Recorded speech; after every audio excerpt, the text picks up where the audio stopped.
amigos telespectadores da Rede Vida de televisão e do programa O Pão Nosso de Cada Dia.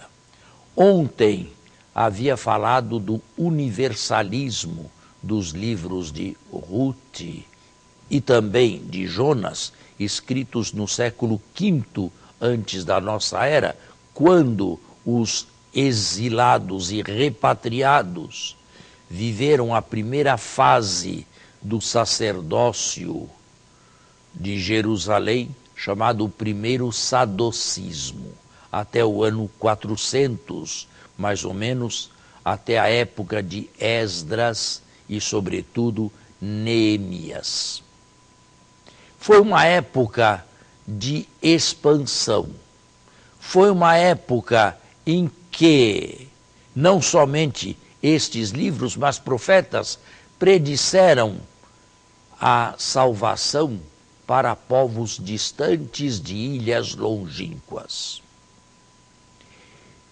O livro de Ruth, especificamente considerado, contraria uma afirmação do Deuteronômio. Os moabitas não fariam parte do povo eleito até a 10ª geração.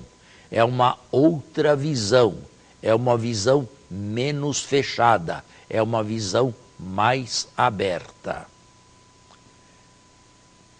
Eu disse ontem também e repito hoje, são obras como estas, textos como estes, mas sobretudo os textos paulinos do Novo Testamento que nos fazem concluir pela vontade salvífica universal da parte de Deus.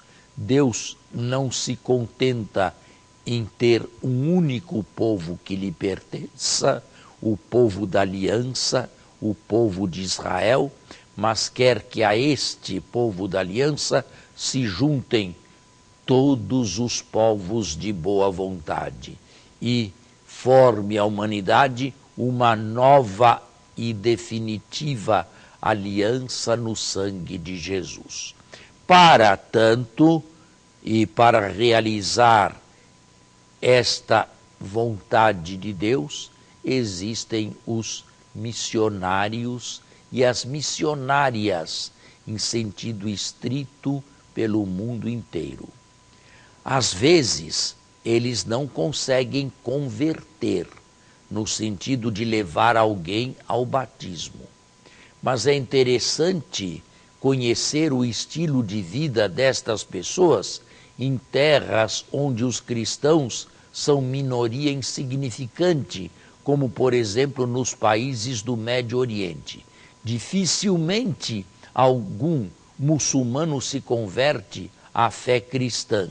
Correriam risco de vida em diversos países. E, no entanto, não deixam de admirar o estilo de vida e o testemunho de vida demonstrado lá pelos cristãos, pelos monges ou pelas monjas.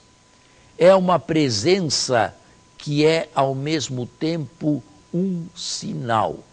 E estas pessoas podem, embora não pertençam ainda, de certa forma, tomar parte, ou pelo menos avizinhar-se, aproximar-se da mensagem do Evangelho de Jesus. Eu disse, são poucos os que se convertem, mas são muitos aqueles que admiram e leem o Evangelho de Jesus. Não seria o caso de dizer que um ou outro deles se torna, pelo testemunho destas pessoas, um cristão em espírito, um cristão desejoso de sê-lo de fato? Nós gostaríamos de rezar hoje por uns e por outros, pelos que testemunham e pelos que se deixam atrair pelo testemunho manifestado.